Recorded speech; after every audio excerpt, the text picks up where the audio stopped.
Hello, this is Good Morning Transfers. Yoane Wissa vents his fury at Brentford as the forward tries to force a move to Newcastle, but will he get his way? Less than 2 weeks to go in the window and Jadon Sancho is still a Manchester United player. Roma are keen on him, but is he keen on them?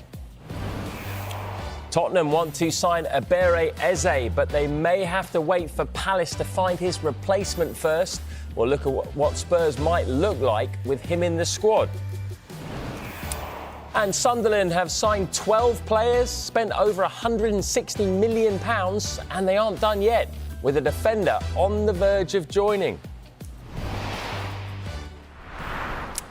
All right, very good morning to you. Good morning to Rob Earnshaw, looking as sharp as ever, and the UK's foremost Russell Martin impersonator, Michael Bridge, back in, looking very Russell Martin-esque. He's back to do his day job today, though. Let's start with the ongoing situation around Yoane Wissa, then, who remains angry that a transfer to Newcastle from Brentford is still not materialised, and he's deleted all traces of his current club from his social media.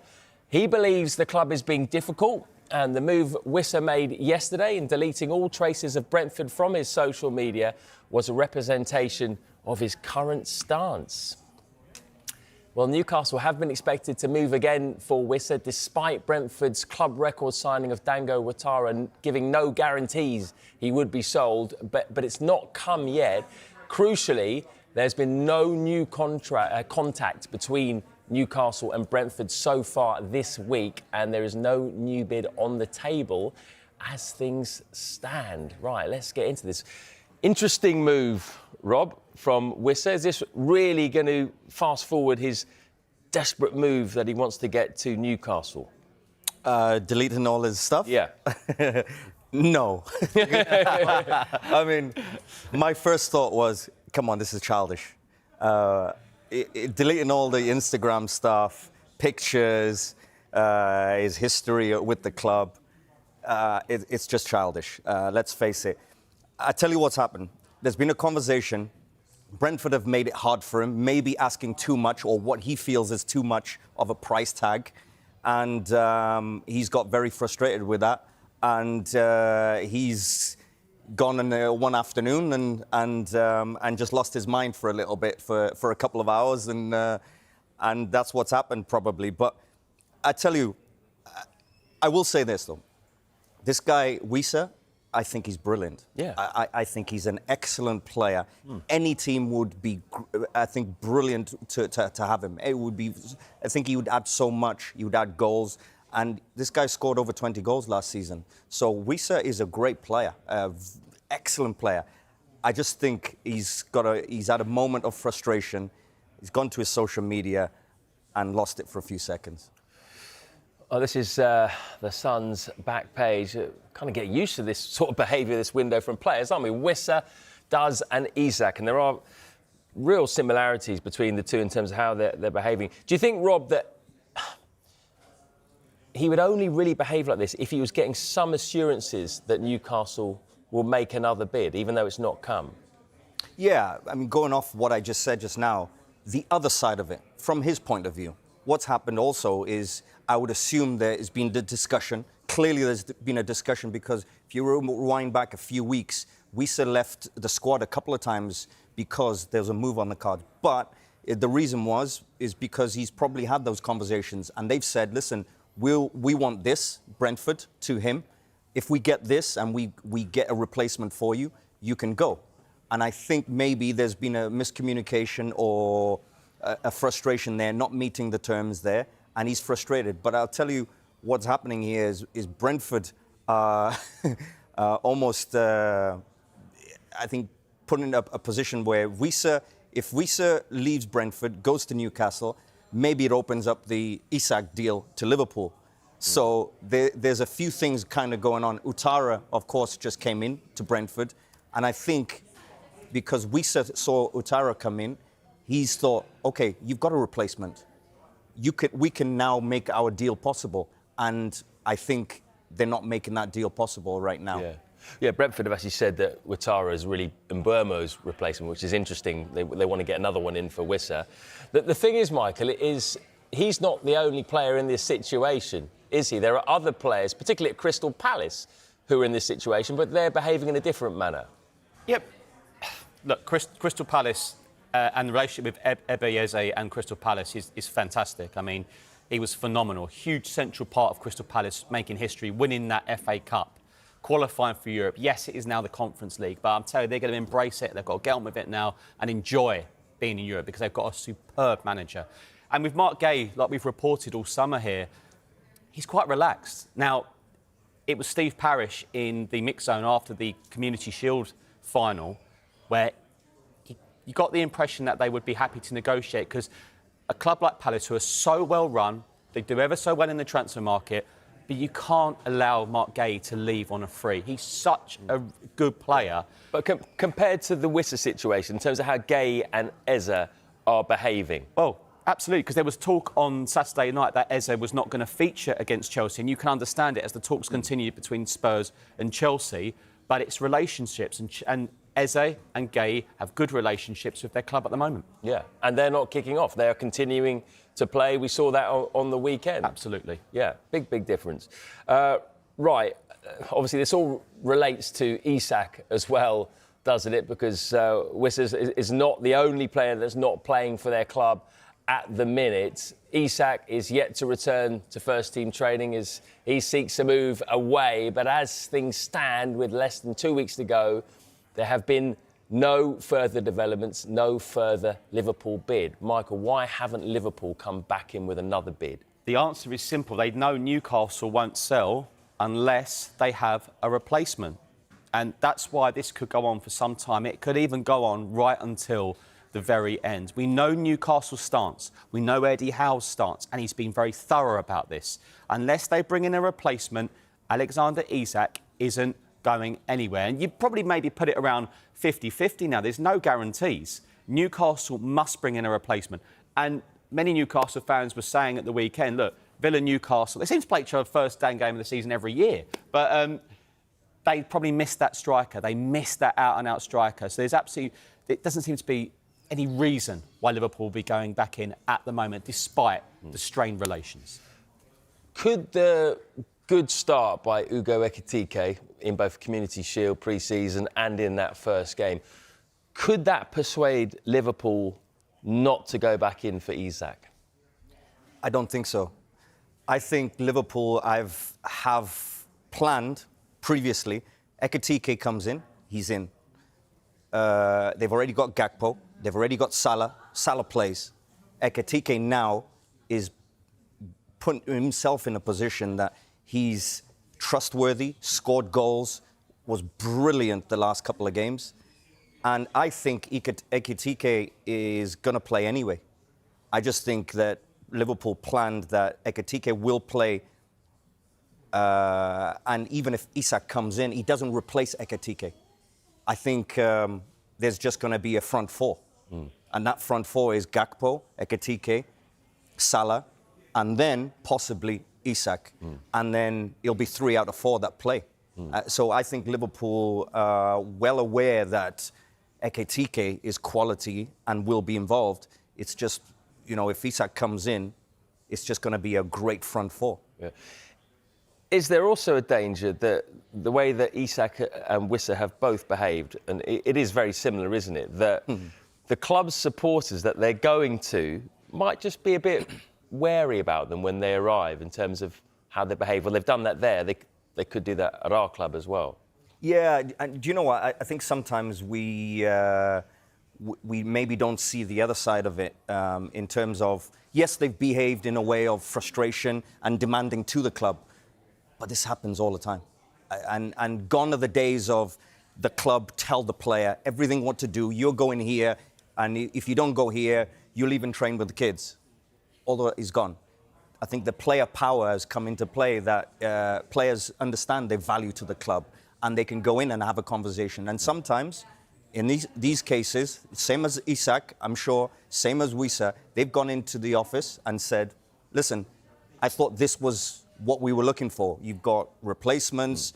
What are you going to ask for? Okay, we're going to ask for this. If that happens, okay, we can make a deal. And these business conversations what's happening. And I think also the player has the right to have that power to go to the club because, yes, he signed a contract. Yes, there's a business deal there. But at times, that business deal starts to move away and say, listen, I would like to go here. Let's make a deal. You've had a lot of clubs. Have you always behaved? You've had a lot of clubs. Yeah, absolutely, yeah. But I tell you, the same. There's been times where I'm saying to the club, listen, I want to move on. I've been in that position. I think when I left West Brom, I decided, I think I put a transfer request in because I wasn't happy. Not because of the club, not because of the fans, but because I was frustrated at game playing time. Yeah. And I was like, well, listen, there's goals here. Do you want 20 goals or not? Because I'll take it here. If I play, no problem. It's here. But if it's not, I'm afraid I'm going to have to move on. And that was my conversation. Yeah. Because the player has the right to do that. Because I think the key thing is, especially with Wissa, especially with Isak, they feel like they could go to that next level because of their ages. Wissa, I think, is 28. Yeah. Isak is 26. Yeah. I feel like they look at the next 5 years. The next 5 years, the next move is the big one. So there's a bit of frustration there because of that. Well done also for not rising to him there. He was trying to poke you there. So just for a journeyman. How dare you, Michael? I always behave. What are we talking about? But he mentioned a very good point, transfer request. That's not really happening much in football at the moment. You used to get it all the time, players handing in transfer requests where you lose bonuses, whatnot. So it was really. So is that why it doesn't happen then? Because players don't want to miss out. Well, agents lose out, players lose out on certain bonuses and loyalty scheme. So it's really interesting to hear you say those words, transfer request, because I've not heard it for quite a while. Yeah, oh, we might hear it. You never know. OK, let's move on to Manchester United. And several clubs in Italy are interested in signing Rasmus Hojlund. AC Milan sporting director Iglitare said that Rasmus Hojlund is a good option as they push to sign the striker in this window. But, Michael, they are not the only Italian club that are interested in Hojlund. Well, look, this is potentially good news for Manchester United because now we know that Napoli have identified Rasmus Hojlund as a potential target after news yesterday of Romelu Lukaku's injury. Now, this is according to our colleagues in Italy. Now, Lukaku could be out for at least 3 months with a thigh problem. I cannot begin to imagine what Antonio Conte is now saying to the Napoli board. But there's a few things we know here now. One is that we didn't know all summer that Rasmus Hojlund's future under Ruben Amorim. He did pretty well in pre-season, Rasmus Hojlund. Yeah. However, doesn't seem to matter anymore. Didn't feature in their final pre-season game against Fiorentina. Didn't feature against Arsenal. So he is part of those players now who aren't required anymore. So now, is it a perfect time for Manchester United? They see interest from Napoli and, of course, from AC Milan. You do feel that he's heading back to Serie A, where we know he's done ever so well in the past. Yeah, they do. They rate him there, don't they, in Italy? He wasn't part of the matchday squad against Arsenal. I know he said before, I want to stay and fight for my place. But if you're in his position and you see that you're not involved in the matchday squad in the first big game of the season, do you then start thinking, my time here might be up? Yes, absolutely, yeah. I think him not being involved at all, not even off the bench, and not even involved in the matchday squad, that kills your confidence, to be honest with you. I think the biggest thing for Hojlund and Ruben Amorim and Manchester United is the conversation that is, and I think I would be very clear. It would depend on this conversation. If I'm Hojlund, I'm going to the manager and say, listen, how much have you got planned for me this year? Am I on the bench? If I am, no problem. For me, I think Hojlund stays there. If he has some kind of guarantee saying he's going to be involved. I wonder if the conversation has been, no, you're kind of, we need you to move on. If that's the conversation, then he has to move on, for sure. But for me, I think he's a young man, 22. I think he's got so much more to learn. I would do it at Manchester United because I think it's a great place right now with the quality players they've brought in. I think it's a perfect place for him to develop and continue his development. He's not going to play very much. The key is people sometimes, yes, you look at playing time, but if Cunha, Mbumo, Bruno Fernandes, Šeško is coming, you've got great players every single day you're learning off. because sometimes the value is, forget the playing time, the value is have 1 year maybe sometimes of, you got to look at it in terms of my development. If I spend time with these 4 players around here every single day, am I going to be better in 6 months or a year's time? Yes. Is that going to be a better value than me going somewhere else and I'm maybe not as playing with the quality, high world-class level of these 4? Maybe your development is right there at Manchester United and you've got to take the time and push, because what that might bring is you raise your level to where they are and then you get in the team. OK. Well, meanwhile, Roma are not giving up on a potential deal for Manchester United forward Jadon Sancho. That's according to Sky in Italy. Michael, yesterday we said that personal terms weren't an issue, but that Sancho wanted to explore other options other than Roma. So just bring us up to speed where we are with Sancho and what those possible options might be. This is interesting because we're told that it had nothing to do with personal terms. So does he have another option? We know the Besiktas fans would love to have him. Didn't stay at Chelsea last season. Got the feeling that maybe Manchester United would consider that 20 million bid. We know there's absolutely no future under Ruben Amorim. So a bit of a surprise, I've got to be honest with you, Matt, when I heard that he didn't want to join Roma, but the fact that they're not giving up, so maybe there's a bit more to this over the next few days. Yeah, just a quick line from you on that, Rob. Do you think Sancho possibly looking at Marcus Rashford's move to Barcelona and thinking, well, if he's going to Barcelona, maybe I can get a big move as well? Understandably so, yeah. I mean, he's a quality player. We saw it at Borussia Dortmund, and we've seen him that he can do it. And I think he's looking at it and thinking, OK, there's another couple of weeks left of the transfer window. What's the best club that I can go to? Roma, yes, maybe they might still come back in. That still might be a discussion. But Roma's a great club, by the way. So, yeah. I can see him there. So I think he's waiting out. OK, right, we'll wait and see how that pans out. We seem to be talking about Jadon Sancho a lot in these transfer windows. Let's just bring you some breaking news this morning. Morecambe's new ownership group, Punjab Warriors, have made their first moves in charge of the club. After sacking Derek Adams yesterday evening, they've announced that former Wigan coach Ashfal Singh Johal will be installed as the club's new manager. Singh Johal makes history as the first British Asian manager in the top 5 divisions.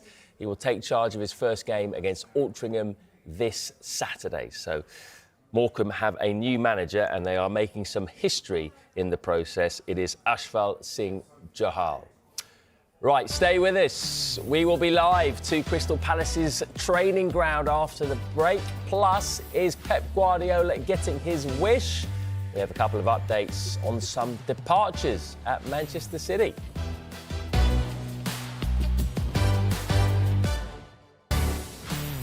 Welcome back to Good Morning Transfers. As we know, there are less than 2 weeks left in the window. Will Crystal Palace lose both Isak and Eze and Mark Gay? Well, we can cross live to the club's training ground now.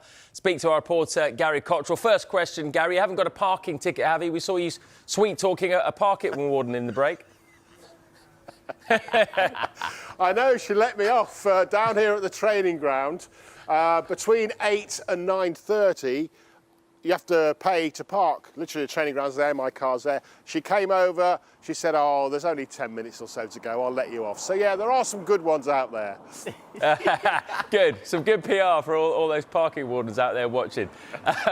Gary, I tell you what, you got a bit more out of her than you got out of Isak and Eze, didn't you, on the weekend? But you tried your hardest. You're good at this, aren't you? Yeah, very good. No, I did try. Yeah, listen, it was really interesting to watch him at Stamford Bridge at the end of the game on Sunday. He, at the final whistle, spent a long time speaking to his England teammates in the Chelsea side. And then as his Crystal Palace teammates were waving to the very noisy, very loud, as always, Crystal Palace contingent at Stamford Bridge in the shed end, he was doing that. Then as his teammates had already left, he went over to say hello, wave, thank you. Potentially, we thought in the press box goodbye, because he spent a long time over there with the Crystal Palace fans. So obviously eyebrows were raised. And then, even though he was last to leave the pitch, he was the first to leave the dressing rooms. He came out of the dressing room very quickly, came down the steps, got into the Crystal Palace team bus, then quickly got off the bus again with a brown paper bag, which I'm sure had an apple, a sandwich and some energy juice in it. Went back into the dressing room, spent some time on the telephone, then came back out, got on the bus again, then got off the bus again, and then left on foot Stamford Bridge with a security guard and a teammate into the evening air of West London. I did attempt, as you say, to try and have a word with him. I didn't get much out of him. I got a wink, I got a nod, I got a thumbs up. When I asked him the question, are you going to Spurs? Completely blanked me, which is fair enough. And I think the reason is that he doesn't know himself. He can't say himself if he doesn't yet know. He knows, of course, there's interest, and we know there's interest, and we know negotiations are going on. But there doesn't seem to be any agreement yet, and until there is, I'm sure he doesn't want to say anything. And by the way, very, very differently to what you've been talking about with Wissa and his social media account, Eze's social media account, after that game at Stamford Bridge, after we saw him leaving and walking towards an unknown engagement in West London, he posted on Instagram a photo of himself in a Crystal Palace kit in action at Stamford Bridge. So quite the opposite in terms of his behaviour, both in terms of training, playing and in social media to Wissa and, of course, to a certain extent, Isak in Newcastle. Yeah, it is interesting, isn't it, how they've been very different in their approaches, the likes of Eze, the likes of Wissa, the likes of Isak as well. What is the club's stance on this with Eze? Well, all the cards are in their hands. As I say, he is absolutely professional. He's showing respect. He's got respect for what Crystal Palace have done for him. He's got respect for the process that's been going through. He is playing. They've got a day off today, by the way, the whole squad, so we won't see him either turning up or not turning up, but for sure, when he is due to turn up, and that's tomorrow to prepare for that playoff game, that Conference League playoff game on Thursday, he'll be here, he'll be training hard, he'll be prepared to start. And Oliver Glasner said at that news conference on Sunday that he expects him to play. It would be a surprise perhaps if him and a few of the other big names didn't play, because that is the nature of the Conference League, but he'll be available to play and will be in the squad unless, of course, this deal can be signed, sealed and delivered before then, which it doesn't seem like it's going to be. As I say, the cards very much in the hands of Crystal Palace. They know he's got 2 years left on his contract.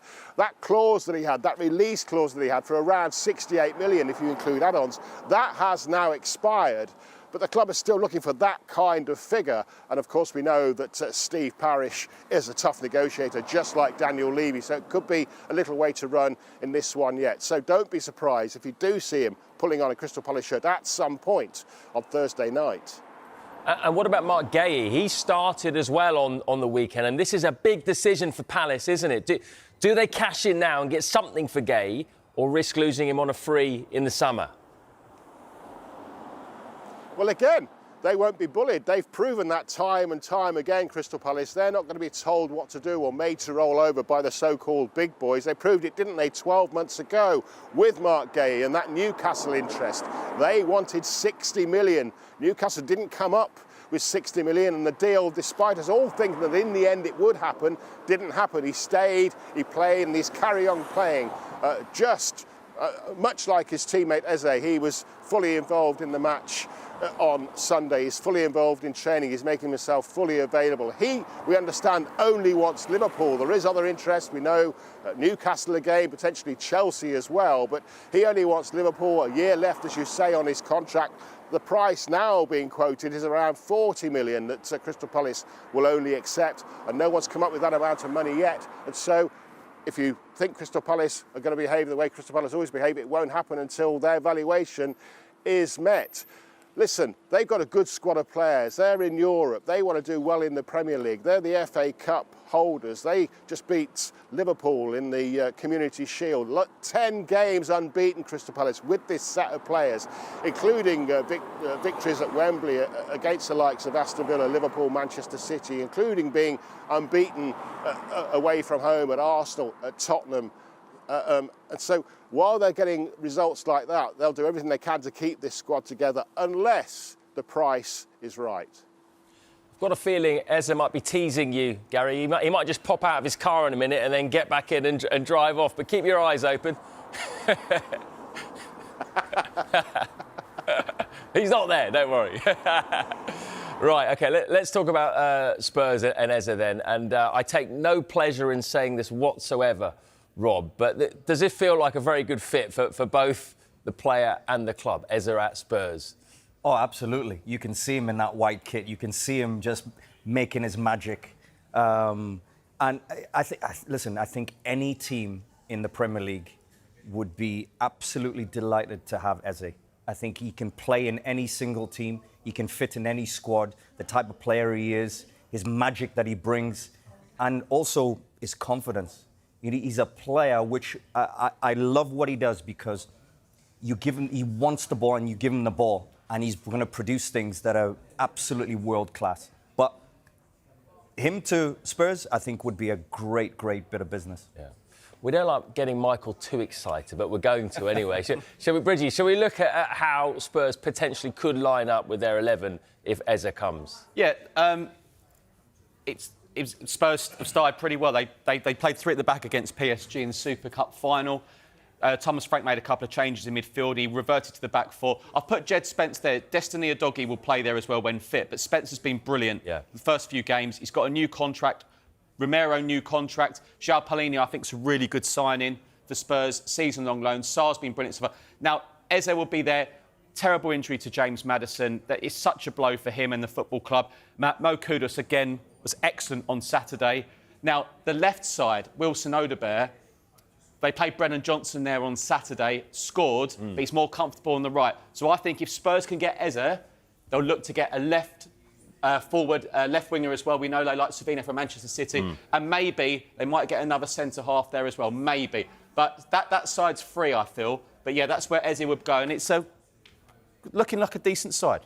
Excellent side, and there's a couple of injuries that are not there as well. Let's not forget. Yeah. Solanke came on as well. So I think if Eze comes in, you're going to have a real selection problem, but excellent selection problem. And what I must say very quickly as well, like we talk about, like, where's this player going to fit at Liverpool? Where's this player going to fit at Newcastle? Where's this player going to fit at Tottenham? They're in Europe. They're in the Champions League. This new format. There's so many games. You need a big squad. Yeah, you do. And I must say that does look good for Spurs fans with him in there. Right, I tell you what, Man City, we know that Pep Guardiola last season said he wanted less numbers in his squad, and it sounds like City are getting busy in terms of outgoings. We've got some breaking news for you. Wrexham are close to agreeing a deal for the Manchester City centre-back Callum Doyle. It's understood a deal worth up to £8 million is being discussed by the clubs. Doyle spent last season on loan at Norwich. Staying with City, Borussia Dortmund have made an offer to loan Claudio Echeverri for the season.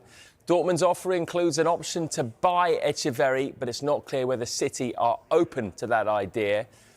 And Middlesbrough will complete the signing of Sverre Nipan on loan from Manchester City this morning. City signed the Norway teenager from Rosenborg this summer in a deal worth £12.5 million.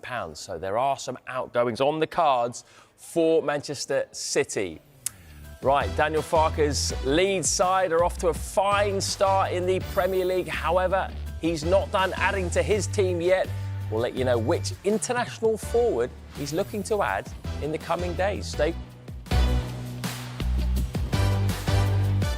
10 o'clock this morning, it's Sky Sports Fan Club, the show where we put you at the heart of the debate. We'll be joined this morning by Jamie O'Hara, who will be talking last night's penalty controversy at Ellen Road, as well as the futures of want-away strikers Alexander Isak and Johan Wissa. Newcastle fans, if you don't like what Isak's doing, surely you don't like what Wissa's doing.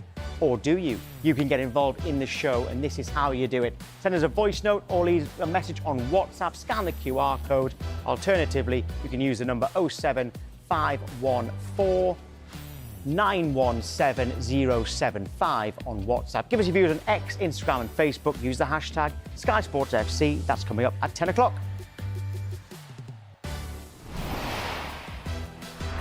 Thanks very much, Tom. Time now for a transfer update. Johan Wissa remains angry that a transfer to Newcastle from Brentford has still not materialised. He's deleted all traces of his current club from his social media. Crystal Palace want to line up a replacement for Isak and Eze before they consider selling him to Tottenham. Napoli have identified Man United forward Rasmus Hojlund as a potential striker target to cover for the injured Romelu Lukaku. That's according to Sky in Italy. Roma are not giving up on a potential deal for Man United forward Jadon Sancho. Roma have also reached an agreement with Aston Villa to sign Leon Bailey on loan. Fenerbahce are in talks over the signing of West Ham midfielder Edson Alvarez. The deal being discussed is a loan which includes an option to buy. Gianluigi Donnarumma is being valued at between £34.5 million and £43.1 million, with 1 year left on his Paris Saint-Germain contract. Sunderland have made an offer to Bologna for the defender John Lukumi, and Birmingham City are interested in signing the former Arsenal and Liverpool midfielder Alex Oxlade-Chamberlain. Don't forget, you can keep across all the latest information as it happens on our dedicated Transfer Centre blog. It's very easy to get there. You just scan the QR code that's on your screen right now.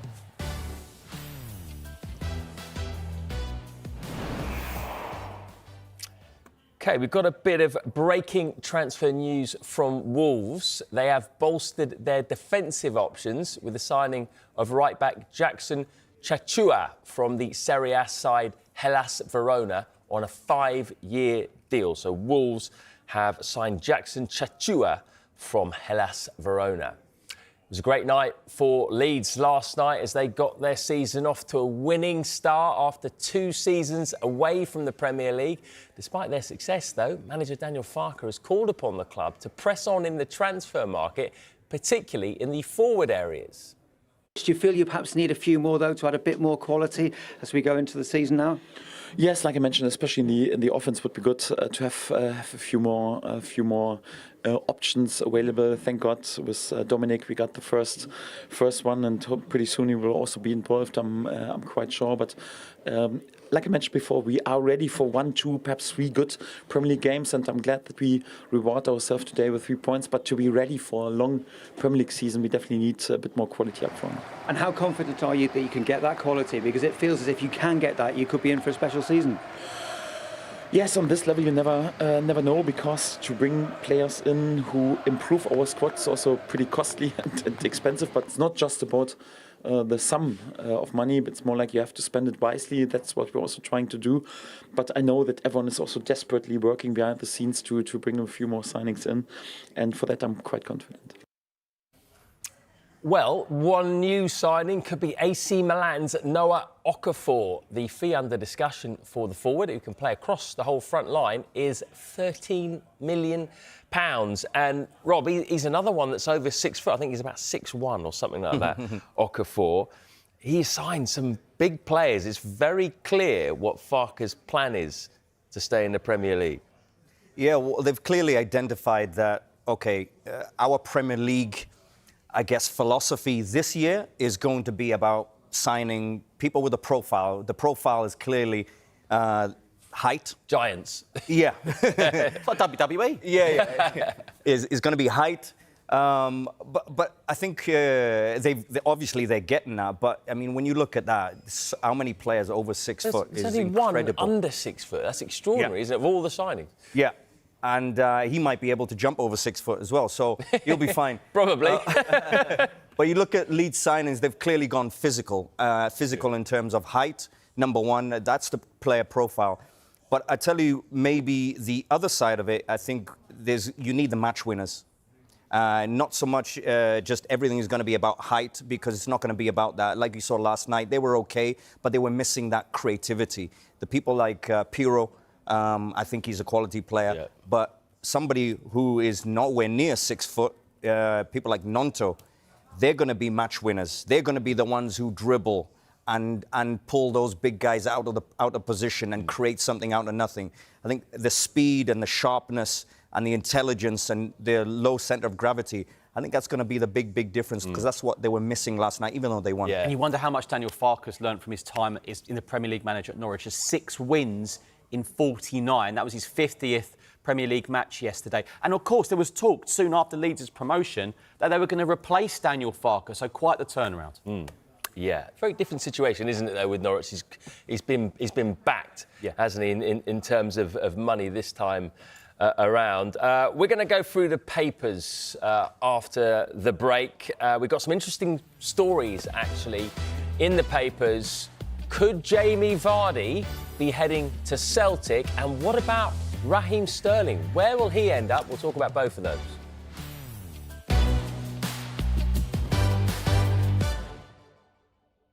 On a move to Celtic and an emotional reunion with Brendan Rodgers as he targets playing on until he is 40. That would be incredible, wouldn't it? In the Daily Telegraph, they say that Chelsea are prepared to consider loan proposals for Raheem Sterling as they attempt to secure the exits of 8 more players before the transfer window shuts in 2 weeks. We'll get on to Vardy in a minute, gents, but let's start with Sterling. Where is he going to end up? Could a Premier League club come in for him? What are the barriers to that? He's got a couple of options. If he goes abroad, MLS, Saudi, whatever, yes, he could do that. They'll have to sign him. I think he can only end up in a loan deal, to be honest with you, because of his contract, because of the demands. But it's a quality player who's done it in the Premier League. He's done it for years. So consistency is there. Is he a dribbler? Yes. He's very sharp, very good. Is he a difference maker in terms of like that end product? Yes, he's done it for years. So he would be a quality player and almost a forgotten man in a certain way. But I think he still would be a great addition for a Premier League team. Not quite as old as Jamie Vardy, though, is he? We do understand that even though there is that Sun story linking Vardy with a return to Brendan Rodgers and to go to Celtic, that there haven't been actually any discussions yet or any contact between Celtic and Vardy. But do you like this move? If it would happen, do you think it would work? Well, I wanted to see him at Rangers at the start of the summer. Because you're Russell Martin. Well, to be fair to Russell Martin, he has said all along. Look, my Russell, he has said all along he only wants players who don't want to consider, I want to join Rangers. That is it. Like Mikey Moore, he had a lot of options to leave Tottenham on loan. He wanted to join. All I will say is, what side of Glasgow Jamie Vardy would end up joining, wow. I cannot wait to watch it because you know he loves the wind-up. Like every time he's got an away ground, Palace away, he does the eagle and all that. So he'll be great fun. And of course, I'm sure he's kept himself fully fit over the last few years. I'm just a little bit surprised he's not made the move yet. But of course, he'll have a great relationship with Brendan Rodgers as well. So that'd be a really intriguing move. Yeah, I agree. It'd be great to see him carry on playing wherever that is up in the Scottish Premiership. That'd be brilliant too. Now, this surely has to be one of the best transfer windows we've seen in recent times, hasn't it? Premier League clubs have spent more than £2.36 billion on signing this summer. The record spent, by the way, in a single window was around £2.46 billion, which was in the summer of 2023. So as things stand, we're just over £100 million away from breaking that record. So we do expect that to be broken. That could be broken, for example, with just one Alexander Isak signing, if that happens. Clubs in the top flight have also, by the way, generated more than £1.3 billion in sales. The previous record was nearly £1.5 billion, and that was set last summer. So we could break the record for sales as well.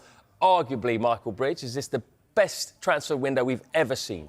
Oh, it's been really fun, hasn't it? Because you've got Liverpool, who didn't do much last season, really going for it, adding so many new players, spending a lot of money. They'll be telling me as well they've recouped a lot of money as well. You've got Manchester City, sort of a new era. They had that first transfer window. Chelsea had that Club World Cup transfer window as well. We've got a new look Manchester United. Spurs have had to do stuff. Arsenal have finally got their striker. So that's the so-called Big Six. And then you've got the promoted sides really going for it as well. So, but it's not over yet. We've got loads still to do. Yet. You're right. And I'm looking forward to the next couple of weeks because I think it's going to heat up. We're going to break that big record for sure. And it'll be interesting to see the big moves because it's going to go down to the wire. There's still some big moves to come for sure. Yeah, there are. What is interesting so far, though, it's been a real theme, is that the traditional Big Six, you mentioned it there, they've all spent big, haven't they? Usually one or two clubs haven't really spent, and we tend to talk about them a lot. This time, not the case. They all have. Is that a bit worrying for the rest of the league? Not really. In terms of, I think, the quality that they brought in, yes, absolutely. But I think this is the first transfer window with 2 windows, not forget, one before the Club World Cup, one after. And also, I think the other thing, which I don't like, is this PSR, because I think PSR is making clubs force, the sales of especially young players that have come through the homegrown players that have come through the academy. So I don't like that, and I don't think it works. That's not the way to set teams up and bring in their best players, because we want some of the young players come through the academy, play in the first team for 10, 15 years. We want that opportunity, but I think PSR is stopping that with football clubs. Yeah. But you look at the most expensive signings here. I mean, some of these world-class players, which I love that they've made the move and also making the impression. Wirtz was very good. Ekitike is shined straight away. Šeško, we're still yet to see. Bumo, again, at first game, still yet to see. Gyökeres, I think he'll come good. I think he's a quality player. Pick one of those, Rob. One of those on the list that you think is going to be the biggest and the best signing this window. I'm going to go for it because I'm a big fan. Cunha. Right. I think he's going to be top.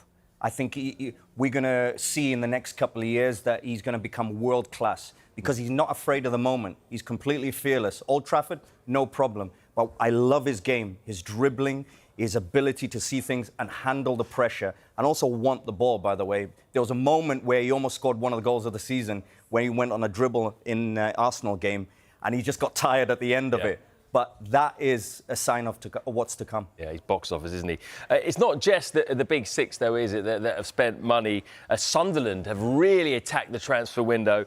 And this remarkable transfer window goes on and on. They've made an offer to Bologna for the defender John Lukumi. His £24 million release clause has recently expired, so Sunderland can negotiate. Could be getting in another defender. What did you make of them the first weekend of the season, and what do you make of their new signings? Oh, sorry. Sunderland. Sunderland. Yeah. Not Bologna. Do you know what? Very impressive. I think I had Sunderland to go down, to be honest with you. But I was happy what they got. Mayenda, I thought he's impressive, scored. Adingra, by the way, was very good at Brighton. Yeah. Great catch. Xhaka. I love Xhaka. I think... Let's not sleep on Xhaka thinking, he went out of the league. He went up a higher, 2 or 3 levels higher since he left the Premier League. So they've got a great signing. I said on the transfer show the other week, I think he gives Sunderland 8 to 12 points. I rate Xhaka that highly, genuinely. I think it's a brilliant signing. Captain already. Very quickly, Bridgie, which teams really need to spend in the remaining couple of weeks? Fulham, Brentford, West Ham. Agree? I agree, totally. Yeah, I think they need to. And I think there's going to be a few teams there. I mean, you look at Burnley, you look at, I think even Manchester United. I think they need to add. Yeah. Well, I'm sure lots of teams will be busy. We're going to break that record. Rob, great to see you. Russell, good to see you as well. Good Morning Transfers returns at 9 a.m. tomorrow. Same time, same place. Myself and Michael will be back today for Transfer Talk. We're going to be talking to our South American football expert, Tim Vickery. And, of course, you can get a full roundup of all of the day's stories with the Transfer Show. That is at 4 p.m. today. But following us now, it is Sky Sports FC with Jamie O'Hara and Tom White. Stay tuned.